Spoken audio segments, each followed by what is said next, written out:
ਕਿ SYL ਤੋਂ ਕਹਿੰਦੇ SYL ਦੇ ਵਿੱਚ ਪੰਜਾਬ ਦੇ 23 ਕਰੋੜ ਰੁਪਏ ਰੁੜ ਗਏ ਜੀ। ਪ੍ਰਵੀਨ ਜੀ, SYL ਨਹਿਰ ਬਣਾਉਣ ਦੇ ਨਾਂ ਦੇ ਉੱਤੇ ਜਾਂ SYL ਨਹਿਰ ਨਹੀਂ ਬਣਨੀ ਚਾਹੀਦੀ, ਇਹਦੀ ਪੈਰਵੀ ਕਰਨ ਦੇ ਲਈ ਜੀ ਪੰਜਾਬ ਸਰਕਾਰ ਨੂੰ ਵਕੀਲਾਂ ਨੂੰ ਮੋਟੀ ਕਮਾਈ ਦੇਣੀ ਪਈ ਹੈ, ਮੋਟੀਆਂ ਫੀਸਾਂ ਤਾਰਨੀਆਂ ਪਈਆਂ ਜੀ। ਅਸਲ 'ਚ ਹੁਣ ਮਾਮਲਾ ਇਸ ਲਈ ਪੱਕਿਆ ਕਿ ਪਿਛਲੇ ਦਿਨੀ ਜਦੋਂ ਸੁਪਰੀਮ ਕੋਰਟ ਨੇ 4 ਅਕਤੂਬਰ ਵਾਲੀ ਸੁਣਵਾਈ ਦੇ ਦੌਰਾਨ ਕਿਹਾ ਕਿ ਸਰਵੇ ਟੀਮ ਆਊਗੀ, ਉਹਦਾ ਸਾਥ ਦਿਓ, ਪੰਜਾਬ ਸਰਕਾਰ ਨੂੰ ਇੱਕ ਤਰ੍ਹਾਂ ਨਾਲ ਤਾੜਨਾ ਕਰਨ, ਸੁਪਰੀਮ ਕੋਰਟ ਇਸ ਹੱਦ ਤੱਕ ਆ ਗਈ ਕਿ ਜੇ ਲੋੜ ਪਈ ਤਾਂ ਸਾਨੂੰ ਹੁਕਮ ਦੇਣਾ ਪਊਗਾ ਫਿਰ, ਹੈ ਨਾ। ਸੋ ਇਸ ਲਈ ਆਪਸ 'ਚ ਬੈਠ ਕੇ ਤਾਲਮੇਲ ਕਰਕੇ ਨਿਬੇੜ ਦੋ। ਇਹ ਸਾਰੇ ਪਹਿਲੂਆਂ ਤੇ ਜਦੋਂ ਗੌਰ ਕਰਦਿਆਂ ਹੋਇਆਂ ਇਹ ਤੱਥ ਸਾਹਮਣੇ ਆਉਣ ਲੱਗੇ ਕਿ ਹੁਣ ਪੰਜਾਬ ਸਰਕਾਰ ਬਹਿਸ ਕਰਾਉਣ ਵੱਲ ਵਧੀ ਹੈ। ਸੈਸ਼ਨ ਬੁਲਾਇਆ, ਉਹ ਸੈਸ਼ਨ ਡਰਾਮਾ ਸਾਬਤ ਹੋਇਆ। ਹਾਂਜੀ। ਤੇ ਦੂਸਰੇ ਪਾਸੇ ਹੁਣ 1 ਨਵੰਬਰ ਦੀ ਖੁੱਲੀ ਬਹਿਸ ਦੀ ਤਰੀਕ ਨੇੜੇ ਆ ਰਹੀ ਹੈ।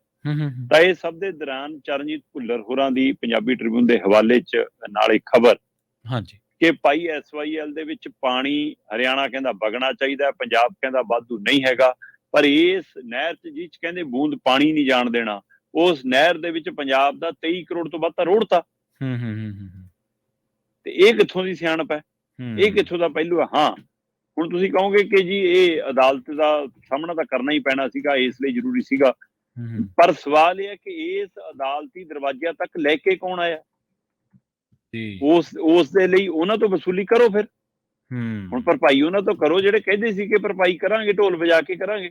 ਸਥਿਤੀ ਇਹ ਹੈ ਕਿ ਪਿਛਲੇ 7.5 ਸਾਲਾਂ 'ਚ ਆਏ 7.5 ਸਾਲਾਂ 'ਚ SYL ਦੇ ਨਾਂ ਦੇ ਉੱਤੇ ਅਦਾਲਤਾਂ 'ਚ ਵਕੀਲਾਂ ਨੂੰ ਫੀਸਾਂ ਦੇ ਰੂਪ ਦੇ ਵਿੱਚ 23 ਕਰੋੜ 29 ਲੱਖ ਰੁਪਈਆ ਅਦਾ ਕਰ ਚੁੱਕੇ ਹਨ ਪੰਜਾਬ ਦੇ ਸਰਕਾਰੀ ਖਜ਼ਾਨੇ 'ਚੋਂ। ਇਹ ਲੋਕਾਂ ਨੇ ਦਿੱਤਾ ਪੈਸਾ ਜੀ। ਸੋ ਮਾਤਰ 7.5 ਸਾਲ ਦੀ ਗੱਲ ਹੋ ਰਹੀ ਹੈ, ਨਾ ਕਿ ਪੂਰੇ ਸਮੇਂ ਦੀ। 7.5 ਸਾਲ ਦਾ ਰਿਕਾਰਡ ਹੈ ਇਹ। 1 ਜਨਵਰੀ 2016 ਤੋਂ ਲੈ ਕੇ 31 ਮਈ 2023 ਤੱਕ ਵਕੀਲਾਂ ਨੂੰ, ਉਹਨਾਂ ਦੇ ਵਿੱਚ ਐਡਵੋਕੇਟ ਜਨਰਲ ਖਾਸ ਕਰਕੇ ਨੇ, ਠੀਕ ਹੈ, ਜਿਹੜੇ ਸਪੈਸ਼ਲ ਵਕੀਲ ਕੀਤੇ ਉਹ ਤਾਂ ਕੀਤੇ ਹੀ ਕੀਤੇ, ਜਿਹੜੇ ਪੰਜਾਬ ਸਰਕਾਰ ਨੇ ਤੈਅ ਕੀਤੇ ਹੋਏ ਸੀ ਐਡਵੋਕੇਟ ਜਨਰਲ ਜੀ, ਉਹ ਵੀ ਇਸ ਨਾਂ ਦੇ ਉੱਤੇ ਮੋਟੇ ਪੈਸੇ ਕਮਾ ਕੇ ਚਲੇ ਗਏ, ਔਰ ਮੌਜੂਦਾ ਸਰਕਾਰ ਦੇ ਸਮੇਂ ਵਾਲੇ ਵੀ ਕਮਾ ਕੇ ਚਲੇ ਗਏ, ਪਹਿਲਿਆਂ ਤਾਂ ਕਮਾਏ। ਸੋ ਇਹ 1 ਜਨਵਰੀ 2016 ਤੋਂ ਲੈ ਕੇ 31 ਮਈ 2023 ਤੱਕ 23 ਕਰੋੜ 29 ਲੱਖ ਰੁਪਇਆ ਕੁੱਲ ਗਿਆ ਜੀ। ਠੀਕ ਹੈ ਜੀ। ਹੁਣ ਇਹਦੇ ਵਿੱਚ ਤੁਸੀਂ ਇੱਕ ਪਹਿਲੂ ਦੇਖੋ ਕਿ ਕੈਪਟਨ ਦੀ ਸਰਕਾਰ ਸੀ, ਹਾਂਜੀ, ਕਾਂਗਰਸ ਦੀ ਸਰਕਾਰ ਦਾ 5 ਸਾਲ ਦਾ ਕਾਰਜਕਾਲ ਰਿਹਾ ਜੀ, ਤੇ ਵਕੀਲਾਂ ਦੀ ਫੀਸ ਉਸ ਕਾਰਜਕਾਲ ਦੇ ਵਿੱਚ 6 ਕਰੋੜ 28 ਲੱਖ ਰੁਪਇਆ ਗਈ। ਇਹ ਪਿਛਲੇ ਕਾਰਜਕਾਲ ਦੀ ਗੱਲ ਆ, ਉਹ ਤੋਂ ਪਹਿਲਾਂ ਅਕਾਲੀ ਕਾਂਗਰਸੀਆਂ ਸਮੇਂ ਜਿੰਨਾ ਗਿਆ ਇਹ 23 ਕਰੋੜ ਚੋਂ 6 ਕਰੋੜ 28 ਲੱਖ ਦਾ ਸਿੱਧਾ ਇਹੀ ਹੈ। ਠੀਕ ਹੈ ਜੀ। ਸੋ ਇਹਦੇ ਇਸੇ ਪਾਸੇ ਹਵਾਲਿਆਂ ਜੇ ਦੂਸਰੀ ਤਰ੍ਹਾਂ ਸਮਝਣਾ ਹੋਵੇ ਤਾਂ ਇੱਕ ਹੋਰ ਪਹਿਲੂ ਹੈ। ਕੈਪਟਨ ਸਰਕਾਰ ਦੇ ਸਮੇਂ ਐਡਵੋਕੇਟ ਜਨਰਲ ਅਤੁਲ ਨੰਦਾ 3 ਸਾਲਾਂ 'ਚ ਜਾਂਦਾ 60 ਲੱਖ ਰੁਪਈਆ। ਠੀਕ ਹੈ। ਤੇ ਮਾਨ ਸਰਕਾਰ ਦੇ ਵਿੱਚ ਐਡਵੋਕੇਟ ਜਨਰਲ ਵਿਨੋਦ ਘਈ, ਉਹਨੂੰ 7 ਮਹੀਨਿਆਂ 'ਚ ਜਾਂਦਾ 41 ਲੱਖ ਰੁਪਈਆ। ਅੱਛਾ, ਵਾਹ। ਹੁਣ ਇਹ ਵੀ ਕਮਾਲ ਹੈ, ਦੇਖੋ ਸੀ ਕਿ ਇੱਕ ਪਾਸੇ 3 ਸਾਲਾਂ 'ਚ ਗਿਆ 60 ਲੱਖ, ਜਦ ਕਿ ਉਹ ਵੀ ਬਹੁਤ ਜ਼ਿਆਦਾ ਹੈ। ਹਾਂਜੀ। 3 ਸਾਲਾਂ 'ਚ ਜਾ ਰਿਹਾ 60 ਲੱਖ 39,000 ਰੁਪਈਆ। ਇੱਧਰ ਵਿਨੋਦ ਘਈ ਨੂੰ 7 ਮਹੀਨਿਆਂ 'ਚ ਚਲਾ ਗਿਆ 41 ਲੱਖ ਰੁਪਈਆ। ਦੂਸਰੇ ਪਾਸੇ ਆ ਜਾਓ, ਜੇਕਰ ਹੁਣ ਜਿਹੜੇ ਵਕੀਲ ਸਪੈਸ਼ਲ ਕੀਤੇ ਜੀ ਕੇਸ ਦੀ ਪੈਰਵੀ ਕਰਨ ਦੇ ਲਈ ਚੇਚੇ ਤੌਰ ਤੇ 1 ਤਰੀਕ ਤੇ ਆਉਂਦੇ, ਜਿਹੜੇ ਤਰੀਕ ਦੇ ਹਿਸਾਬ ਨਾਲ ਪੈਸੇ ਲੈਂਦੇ ਨੇ। ਮਾਨ ਸਾਹਿਬ ਵੀ ਕਹਿ ਰਹੇ ਸੀ ਕਿ ਪੰਜਾਬ ਦਾ ਇੰਨਾ ਲੱਖਾਂ ਰੁਪਇਆ ਰੁੜ ਜਾਂਦਾ 1 ਤਰੀਕ ਤੇ। ਸਭ ਤੋਂ ਵੱਧ ਵਸੂਲੀ ਜੇਕਰ ਕਿਸੇ ਨੇ ਫੀਸ ਵਸੂਲੀ ਆ, ਹਾਂਜੀ, ਤਾਂ ਉਹ RS ਸੂਰੀ ਵਕੀਲ ਹੈ ਜੀ। ਠੀਕ ਹੈ। 5 ਕਰੋੜ 16 ਲੱਖ ਰੁਪਇਆ ਗਿਆ ਜਨਾਬ। ਉਹ ਅੱਛਾ, SYL ਦੇ ਕੇਸ ਦੀ ਪੈਰਵੀ ਕਰਨ ਦੇ ਲਈ। ਠੀਕ ਹੈ। RS ਸੂਰੀ ਸਭ ਤੋਂ ਵੱਧ ਫੀਸ ਲੈ ਕੇ ਗਿਆ ਪੰਜਾਬ ਦੇ ਖਜ਼ਾਨੇ 'ਚ। ਉਹਦੀ ਵਸੂਲੀ ਹੈਗੀ ਹੈ ਜੀ, ਬਿੱਲ ਉਹਨੂੰ ਜਿਹੜੇ ਗਏ 5 ਕਰੋੜ 16 ਲੱਖ ਰੁਪਏ। ਦੂਸਰੇ ਪਾਸੇ ਤੋਂ ਬਾਅਦ ਸੀਨੀਅਰ ਵਕੀਲ ਆਉਂਦੇ ਆ, ਰਾਮ ਜੇਠਮਲਾਣੀ, ਬੜਾ ਨਾਂ ਸੁਣਿਆ ਹੋਣਾ। ਹਾਂਜੀ, ਬਿਲਕੁਲ। ਕਹਿੰਦੇ ਕਾਗਜ਼ ਫੜਨ ਦਾ ਹੀ ਲੱਖਾਂ ਰੁਪਇਆ ਲੈਂਦੇ ਆ ਨਾ। ਸੀਨੀਅਰ ਵਕੀਲ ਰਾਮ ਜੇਠਮਲਾਣੀ ਨੂੰ ਜੀ ਹੁਣ ਤੱਕ ਪੰਜਾਬ ਦੇ ਖਜ਼ਾਨੇ 'ਚੋਂ ਪੈਸਾ ਗਿਆ 4 ਕਰੋੜ 8 ਲੱਖ ਰੁਪਏ। ਅੱਛਾ। ਇਹ ਤੋਂ ਬਾਅਦ ਆਉਂਦੀ ਹੈ ਜੀ ਵਾਰੀ ਐਡਵੋਕੇਟ JS ਛਾਬੜਾ। ਠੀਕ ਹੈ ਜੀ। ਜਨਾਬ ਨੇ ਫੀਸ ਵਸੂਲੀ ਪੰਜਾਬ ਤੋਂ 3.5 ਕਰੋੜ ਰੁਪਈਆ। ਇਹ SYL 'ਚ ਰੁੜ ਰਿਹਾ ਪੈਸਾ। ਹੂੰ ਤੇ ਉਹ ਤੋਂ ਬਾਅਦ ਆ ਗਈ ਜੀ ਸੀਨੀਅਰ ਵਕੀਲ ਆਰ ਕੇ ਗਾਂਗੁਲੀ, 3 ਕਰੋੜ 25 ਲੱਖ ਰੁਪਈਆ ਇਹਨਾਂ ਨੂੰ ਗਿਆ। ਹੂੰ ਫਿਰ ਐਡਵੋਕੇਟ ਬਿਨੇ ਕੇ 2 ਕਰੋੜ 18 ਲੱਖ ਰੁਪਏ ਦੀ ਅਦਾਇਗੀ ਇਹਨੂੰ ਹੈ ਠੀਕ ਨਾ ਹੈ ਜੀ। ਜੀ। ਫਿਰ ਮੋਹਨ ਬੀ ਕਟਰਕੀ 1 ਕਰੋੜ 5 ਲੱਖ ਇਹਨਾਂ ਨੂੰ ਗਿਆ ਜਨਾਬ ਨੂੰ। ਫਿਰ ਹਰੀਸ਼ ਐਨ ਸਾਲਵੇ 1 ਕਰੋੜ ਦੇ ਲਗਭਗ ਇਹਨਾਂ ਨੂੰ ਗਿਆ 94 ਲੱਖ 64,000 ਰੁਪਈਆ। ਹਾਂਜੀ। ਸੋ ਇਹ ਸਾਰਾ ਮੋਟੇ ਪੈਸੇ ਆਮ ਆਦਮੀ ਪਾਰਟੀ ਦੀ ਸਰਕਾਰ ਨੇ ਪੌਣੇ 2 ਸਾਲਾਂ 'ਚ 3 ਸੁਣਵਾਈਆਂ ਹੋਈਆਂ ਨੇ। 4 ਅਕਤੂਬਰ ਨੂੰ ਆਖਰੀ ਸੁਣਵਾਈ ਸੀ, ਜਿਹਦੇ ਵਿੱਚ ਸਖਤੀ ਨਾਲ ਪੰਜਾਬ ਸਰਕਾਰ ਨੂੰ ਤਾੜਨਾ ਕੀਤੀ ਤੇ ਉਹ ਤੋਂ ਬਾਅਦ ਪੰਜਾਬ ਸਰਕਾਰ ਇੱਕ ਪਾਸੇ ਸੈਸ਼ਨ ਬੁਲਾਉਣ ਦੇ ਨਾਂ ਤੇ, ਦੂਏ ਪਾਸੇ ਖੁੱਲੀ ਬਹਿਸ ਕਰਨ ਦੇ ਨਾਂ ਦੇ ਉੱਤੇ, ਤੀਸਰੇ ਪਾਸੇ ਉਹ ਕੋਰਟ ਕਚਹਿਰੀ ਵਾਲੀ ਪੈਰਵੀ, ਕਿਉਂਕਿ ਕਰਨੀ ਤਾਂ ਪੈਣੀ ਆ। ਹੂੰ ਪਰ ਮੇਰਾ ਸਵਾਲ ਇੱਥੇ ਇਹ ਆ ਕਿ ਜੇਕਰ ਤੁਸੀਂ ਐਡਵੋਕੇਟ ਜਨਰਲ ਲਾਉਨੇ ਹੋ ਹੂੰ ਹੂੰ ਹੂੰ ਤੇ ਤੁਹਾਡੇ ਐਡਵੋਕੇਟ ਜਨਰਲ ਤਾਂ ਇਹ ਵੀ ਦਮ ਭਰਦੇ ਰਹੇ ਕਿ 1 ਰੁਪਿਆ ਫੀਸ ਨਹੀਂ ਲਵਾਂਗੇ। ਹੂੰ ਔਰ ਇਹ ਐਡਵੋਕੇਟ ਜਨਰਲ ਆਉਣ ਦਾ ਮਤਲਬ ਹੁੰਦਾ ਕਿ ਤੁਸੀਂ ਤੈਅ ਕਰਕੇ ਲਿਆਓ ਕਿ ਭਾਈ ਤੈਨੂੰ ਐਡਾ ਵੱਡਾ ਰੁਤਬਾ ਦੇਤਾ, ਮਾਣ ਦੇਤਾ, ਤੈਨੂੰ ਇੰਨੇ ਪੈਸੇ ਮਿਲਣੇ ਆ, ਸਾਰੇ ਕੇਸਾਂ ਦੀ ਪੈਰਵੀ ਤੈਅ ਕਰਨੀ ਆ। ਹਾਂਜੀ ਹਾਂਜੀ। ਫਿਰ ਲੈਦਾ ਫੀਸ ਕਾਹਦੇ ਵਾਸਤੇ? ਫਿਰ ਇਹ ਇੰਨੀਆਂ ਅਦਾਇਗੀਆਂ ਕਾਹਦੀਆਂ? ਹੂੰ ਤੇ ਦੂਸਰੇ ਪਾਸੇ ਜੇ ਐਡਵੋਕੇਟ ਜਨਰਲ ਟੀਮ ਦੀ ਫੌਜ ਰੱਖਣ ਤੋਂ ਬਾਅਦ ਵੀ ਤੁਹਾਨੂੰ ਸੂਰੀ, ਜੇਠਮਲਾਣੀ, ਛਾਬੜਾ, ਹੈ ਨਾ, ਗਾਂਗਲੀ, ਹੈ ਨਾ, ਬਿਨੇ ਕੇ, ਕਟਰਕੀ, ਹੈ ਨਾ, ਸਾਲਵੇ, ਇਹੋ ਜਿਹੇ ਵਕੀਲ ਲਿਆ ਕੇ ਫਿਰ ਪੈਸੇ ਪੂਜਣੇ ਆ।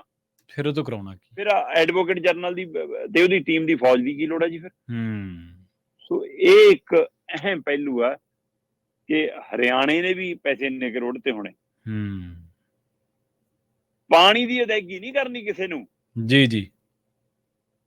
ਮੁੱਲ ਨਹੀਂ ਤਾਰਨਾ ਪੰਜਾਬ ਤੋਂ ਲੈ ਕੇ, ਨਾ ਰਾਜਸਥਾਨ ਨੇ, ਨਾ ਦਿੱਲੀ, ਨਾ ਹਰਿਆਣੇ ਨੇ, ਹੂੰ ਪਰ ਕੇਸ ਲੜਨ ਲਈ ਪੈਸੇ ਰੋੜ ਦੇਣੇ ਆ। ਜੀ। ਤੇ ਪੰਜਾਬ ਦੇ ਵਿੱਚ ਵੀ ਬਿਲਕੁਲ, ਜੇ ਮਾਨ ਸਾਹਿਬ ਤੁਸੀਂ ਬਹਿਸ ਕਰਨੇ ਲੱਗੇ ਹੋ, ਖੁੱਲੀ ਬਹਿਸ, ਵੈਸੇ ਤਾਂ ਕਿਸੇ ਦਲ ਨੇ ਆਉਣਾ ਨਹੀਂ, ਸਾਰਿਆਂ ਨੇ ਭੱਜ ਜਾਣਾ, ਤੇ ਜਿਵੇਂ ਤੁਸੀਂ ਵਿਧਾਨ ਸਭਾ ਚੋਂ ਭੱਜੇ ਹੋ ਉਵੇਂ ਬਾਹਰ ਚੋਂ ਵਿਰੋਧੀ ਧਿਰਾਂ ਭੱਜਣਗੀਆਂ। ਤੁਸੀਂ ਤਾਂ ਕਹਿੰਦੇ ਸੀਗੇ ਕਿ ਅਸੀਂ ਬਹਿਸ ਕਰਾਂਗੇ ਇਸ ਵੇਲ ਦੇ ਨਾਂ ਦੇ ਉੱਤੇ, ਪਰ ਤੁਸੀਂ ਕਹਿੰਦੇ ਜੀ ਹੁਣ ਅਸੀਂ ਮਨਜ਼ੂਰੀ ਲੈ ਕੇ, ਭਾਈ ਮਨਜ਼ੂਰੀ ਪਹਿਲਾਂ ਲੈ ਕੇ ਆ ਜਾਂਦੇ। ਹਾਂਜੀ। ਤੁਸੀਂ ਹੁਣ ਕਹਿੰਦੇ ਹੋ ਅਸੀਂ ਅਦਾਲਤ ਤੋਂ ਮਨਜ਼ੂਰੀ ਲੈ ਕੇ ਆਵਾਂਗੇ, ਸਾਨੂੰ ਕਹਿੰਦੇ ਜੀ ਇਹ ਮਨਜ਼ੂਰਸ਼ੁਦਾ ਨਹੀਂ ਹੈ, ਇਹ ਸੰਵਿਧਾਨਕ ਤੌਰ ਤੇ ਸਹੀ ਨਹੀਂ ਹੈ, ਤਾਂ ਫਿਰ ਤੁਸੀਂ ਮਨਜ਼ੂਰੀ ਪਹਿਲਾਂ ਲੈ ਲੈਂਦੇ। ਫਿਰ ਸੈਸ਼ਨ ਕਾਹਦੇ ਲਈ ਸੀ? ਇਹ ਕਹਿਣ ਲਈ ਹੋ ਕਿ ਮੇਰੀ ਤਕਰੀਰ ਸੁਣ ਲਓ, ਮੇਰਾ ਭਾਸ਼ਣ ਸੁਣ ਲਓ ਤੇ ਬਾਕੀ ਗੱਲਾਂ ਅਸੀਂ ਫਿਰ ਕਰਾਂਗੇ। ਤੇ ਜਿਸ ਤਰ੍ਹਾਂ ਤੁਸੀਂ ਸੈਸ਼ਨ ਚੋਂ ਭੱਜੇ ਹੋ, ਐਵੇਂ ਹੀ 1 ਨਵੰਬਰ ਵਾਲੀ ਬਹਿਸ ਚੋਂ ਵਿਰੋਧੀ ਦਲਾਂ ਨੇ ਭੱਜ ਜਾਣਾ। ਪਰ ਫੂਲਕੇ ਨੇ ਸਵੀਕਾਰ ਕਰ ਲਈ ਬਹਿਸ। ਅੱਛਾ। ਐਚ.ਐਸ. ਫੂਲਕਾ ਸਾਹਿਬ ਕਹਿੰਦੇ ਮੈਨੂੰ ਸੱਦਾ ਤਾਂ ਭੇਜੋ, ਮੈਂ ਤਾਂ ਆ ਜਾਊਂਗਾ, ਮੈਂ ਤਿਆਰ ਆ। ਪਰ ਕਹਿੰਦੇ ਕਿਸੇ ਧਿਰ ਵੀ ਜਿਹਨੇ ਨਾ ਪੇਸ਼ ਕੀਤਾ, ਜੇ ਉਹਨੇ ਵੀ ਮੇਰੇ ਨਾਲ ਸੰਪਰਕ ਕੀਤਾ, ਜਿਨ੍ਹਾਂ ਨੂੰ ਨਾ ਪੇਸ਼ ਕਰਕੇ ਦਿੱਤਾ ਉਹਨਾਂ ਨੇ ਤਾਂ ਕਰਨਾ ਹੀ ਕੀ ਸੀ, ਕਹਿੰਦੇ ਸਰਕਾਰ ਨੇ ਤਾਂ ਮੈਨੂੰ ਬੁਲਾਉਣਾ ਹੀ ਕੀ ਸੀ। ਸੋ ਅਜੇ ਕਹਿੰਦੇ ਮੇਰੇ ਨਾਲ ਕਿਸੇ ਨੇ ਸੰਪਰਕ ਨਹੀਂ ਕੀਤਾ, ਜੇ ਪੰਜਾਬ ਦੇ ਹਿੱਤ ਲਈ ਮੈਨੂੰ ਕੋਈ ਸੱਦੂਗਾ ਮੈਂ ਜਾਣ ਲਈ ਤਿਆਰ। ਠੀਕ ਹੈ। ਸੋ ਉਹ ਸਾਰਿਆਂ ਤੋਂ ਜਿਹੜੇ ਭੱਜੇ ਨੇ, ਉਹ ਇਸ ਗੱਲ ਦਾ ਵੀ ਤੈਅ ਕਰਨ ਕਿ ਜੇ ਬਹਿਸ ਕਰਨੀ ਆ, ਉਹ ਚ ਇਹ ਵੀ ਤੈਅ ਕਰਨ ਕਿ ਭਾਈ ਆ ਜਿਨ੍ਹਾਂ ਨੇ ਪੰਜਾਬ ਦੀਆਂ ਜੜ੍ਹਾਂ 'ਚ ਤੇਲ ਪਾਇਆ, ਜਿਨ੍ਹਾਂ ਨੇ ਇਹ ਪੰਜਾਬ ਲਈ ਮੁਸੀਬਤ ਖੜੀ ਕੀਤੀ, ਉਹਨਾਂ ਨੂੰ ਕਹੋ ਫਿਰ ਵਕੀਲਾਂ ਦੀਆਂ ਫੀਸਾਂ ਵੀ ਤੁਸੀਂ ਉਤਾਰੋ। ਪੰਜਾਬ ਕਿਉਂ ਉਤਾਰੇ? ਪੰਜਾਬ ਦਾ ਖਜ਼ਾਨੇ 'ਚ ਕਿਉਂ ਉਤਾਰੇ? ਪੰਜਾਬ ਦੇ ਖਜ਼ਾਨੇ 'ਚ ਲੋਕਾਂ ਦਾ ਪੈਸਾ ਹੈ। ਸੋ ਇਸ ਲਈ ਜੀ 7.5 ਸਾਲਾਂ 'ਚ 23 ਕਰੋੜ 29 ਲੱਖ ਰੁਪਈਆ ਪੰਜਾਬ ਦਾ ਇਸ ਵੇਲ ਦੀ ਨਹਿਰ ਦੇ ਨਾਂ ਤੇ ਕੇਸਾਂ 'ਚ ਰੋੜ ਦਿੱਤਾ ਗਿਆ ਪੰਜਾਬ ਦਾ। ਇਹ ਖਜ਼ਾਨੇ ਨੂੰ ਖੋਰਾ ਜੀ। ਪਰ ਅਹਿਮ ਗੱਲ ਇੱਕ ਇਹ ਵੀ ਹੈ ਨਾ ਸ਼ਰਮਾ ਜੀ, ਜਿਹੜੇ ਜਿਵੇਂ ਤੁਸੀਂ ਨੁਕਤਾ ਚੁੱਕਿਆ ਕਿ ਜੇਕਰ ਤੁਸੀਂ ਐਡਵੋਕੇਟ ਜਨਰਲ ਨੂੰ ਪੈਸੇ ਹੀ ਦੇਣੇ ਆ ਤੇ ਫਿਰ ਉਹਨੂੰ ਉਹਦਾ ਕਿਸ ਵਾਸਤੇ? ਤੇ ਅਹਿਮ ਇਹ ਵੀ ਗੱਲ ਹੈ ਕਿ ਜੇਕਰ ਤੁਸੀਂ ਹੋਰਾਂ ਵਕੀਲਾਂ ਨੂੰ ਪੈਸਾ ਦੇਣਾ ਵਾ ਤੇ ਫਿਰ ਤੁਸੀਂ ਐਡਵੋਕੇਟ ਜਨਰਲ ਤੋਂ ਕਰਾਉਣਾ ਕੀ ਹੈ? ਤੇ ਇੰਨਾ ਪੈਸਾ ਫੂਕ ਕੇ ਵੀ ਜੀ ਜੀ ਜੀ ਆ ਇੱਕ ਮਾਮਲਾ ਪਿਆ, ਕਹਿੰਦੇ ਅਹਿਮਦਾਬਾਦੀ ਇੱਕ ਵਕੀਲ ਕੀਤਾ ਸੀ ਇਹਨਾਂ ਨੇ, 5 ਕਰੋੜ 25 ਲੱਖ ਦਾ ਬਿੱਲ ਭੇਜਤਾ ਉਹਨੇ। ਕਹਿੰਦਾ ਜੀ 25 ਲੱਖ ਰੁਪਈਆ ਮੇਰੀ ਪਰ ਪੇਸ਼ੀ ਦੀ ਫੀਸ ਆ। ਤੇ ਕਹਿੰਦੇ ਜੀ ਸਰਕਾਰ ਕਹਿੰਦੀ ਨਹੀਂ ਜੀ 17.5 ਲੱਖ ਦੇ ਹਿਸਾਬ ਨਾਲ ਦੇ ਦਾਂਗੇ। ਤੇ ਬਾਅਦ ਚੋਂ ਅਜੇ ਕਹਿੰਦੇ ਜੀ 10 ਲੱਖ ਦੇ ਹਿਸਾਬ ਨਾਲ ਦਿੱਤੀ ਆ। ਕਲੇਸ਼ ਪਿਆ ਹੋਇਆ ਇਹਨਾਂ ਦਾ ਵੀ। ਜੀ ਜੀ ਜੀ। ਕੈਪਟਨ ਵਾਲਾ ਮਾਮਲਾ ਤੁਹਾਡੇ ਧਿਆਨ 'ਚ ਹੋਣਾ, ਕੈਪਟਨ ਅਮਰਿੰਦਰ ਦੇ ਉੱਤੇ ਕੇਸ ਕੀਤਾ ਸੀਗਾ ਪੰਜਾਬ ਸਰਕਾਰ ਨੇ, ਅਕਾਲੀ ਭਾਜਪਾ ਦੀ ਸਰਕਾਰ ਸਮੇਂ। ਠੀਕ ਹੈ ਜੀ। ਉਸ ਮਾਮਲੇ 'ਚ ਕਹਿੰਦੇ ਜੀ ਉਹਦਾ ਪੂਰਾ ਜ਼ੋਰ ਸੀਗਾ ਕਿ ਉਹਨੂੰ ਵਿਧਾਨ ਸਭਾ ਤੋਂ ਆਊਟ ਰੱਖਣਾ ਕੈਪਟਨ ਅਮਰਿੰਦਰ ਨੇ। ਅੱਛਾ। ਤੇ ਉਹਦੇ ਲਈ 1.5 ਕਰੋੜ ਰੁਪਇਆ ਪੰਜਾਬ ਦਾ ਰੋੜਤਾ ਜੀ। ਲੜਾਈ ਤੁਹਾਡੀ ਨਿੱਜੀ, ਕਲੇਸ਼ ਤੁਹਾਡਾ ਨਿੱਜੀ। ਹਾਂਜੀ ਬਿਲਕੁਲ। ਹੈ ਨਾ, ਮਤਲਬ ਇੱਕ ਤਾਂ ਜਿਸ ਮਾਮਲੇ 'ਚ ਕੇਸ ਹੁੰਦਾ ਕਿ ਜੀ ਇਹਨੇ ਆਮਦਨ ਤੋਂ ਵੱਧ ਬਣਾ ਲਿਆ ਜੀ, ਇਹਨੇ ਜੀ ਆ ਸਿਟੀ ਸੈਂਟਰ ਘਟਾਲਾ ਜੀ, ਉਹ ਘਟਾਲਾ ਵੀ ਹੋ ਜਾਂਦਾ ਤੇ ਪੰਜਾਬ ਦੇ ਖਜ਼ਾਨੇ 'ਚੋਂ ਵਕੀਲਾਂ ਦੇ ਨਾਂ ਤੇ ਵੀ ਪੈਸੇ ਨਿਕਲ ਜਾਂਦੇ। ਮੈਂ ਤਾਂ ਕਹਿੰਦਾ ਦੋਹਰੇ ਘਟਾਲੇ ਹੋ ਜਾਂਦੇ ਆ। ਬਿਲਕੁਲ ਭਲਾ ਕੁਛ ਨਹੀਂ ਹੁੰਦਾ, ਮੁੜਦਾ ਕੁਛ ਨਹੀਂਗਾ। ਬਾਅਦ ਚ ਮਿਲਦੀ ਤਾਂ ਕਲੀਨ ਚਿੱਟ ਹੀ ਨਾ। 1.5 ਕਰੋੜ ਰੁਪਇਆ ਲੱਗਿਆ ਜੀ। ਹਾਂਜੀ ਇਸੇ ਤਰ੍ਹਾਂ ਆ ਇੱਕ ਹੋਰ ਮਾਮਲਾ ਸੀਗਾ ਪੰਜਾਬ ਦੇ ਵਿੱਚ, ਮੁਖਤਾਰ ਅੰਸਾਰੀ ਵਾਲਾ। ਉਸ ਮਾਮਲੇ ਦੇ ਵਿੱਚ ਵੀ 55 ਲੱਖ ਰੁਪਇਆ ਕਹਿੰਦੇ ਜੀ ਵਕੀਲ ਦੀ ਫੀਸ ਤਾਰੀ ਆ ਪੰਜਾਬ ਸਰਕਾਰ ਨੇ।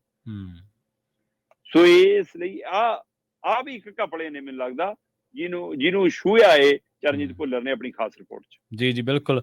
ਤੇ ਇਉਂ ਜਾਪਦਾ ਤੁਹਾਡੀ ਇਸ ਗੱਲਬਾਤ ਦੇ ਵਿੱਚੋਂ ਸ਼ਰਮਾ ਜੀ, ਜਿਵੇਂ ਪੰਜਾਬ ਦਾ ਖਜ਼ਾਨਾ ਨਾ ਲੀਕ ਹੋ ਰਿਹਾ ਸੀਗਾ, ਤੇ ਜਿਹਦੇ ਹੱਥ 'ਚ ਜਿਹੜਾ ਕੋਈ ਭਾਂਡਾ ਸੀ, ਚਾਹੇ ਕੋਈ ਗੜਵੀ, ਕੌਲੀ, ਬਾਟੀ, ਥਾਲ, ਜੋ ਸੀ, ਪੀਪਾ, ਉਹਨੇ ਉਹੀ ਥੱਲੇ ਕਰ ਬਸ ਲਿਆ ਤੇ ਕਸਰ ਨਹੀਂ ਬਸ ਛੱਡੀ ਉਹਨੇ ਉਹ ਲੁੱਟਣ ਦੇ ਲਈ। ਇਹ ਨਹੀਂ ਕਿਹਾ ਕਿ ਇਹਦੀ ਲੀਕੇਜ ਨੂੰ ਰੋਕੀਏ, ਪਰ ਉਹਨੇ ਆਖਿਆ ਕਿ ਚਲੋ ਜਿੰਨਾ ਕੁ ਦਾ ਲੱਗਦਾ। ਪਰ ਬਿਲਕੁਲ ਜਿਵੇਂ ਤੁਸੀਂ ਇਹਦੀ ਵਿਆਖਿਆ ਕੀਤੀ ਹੈ, ਵਾਕਈ ਇਹ ਚਿੰਤਾ ਵਾਲਾ ਮਸਲਾ ਹੈ।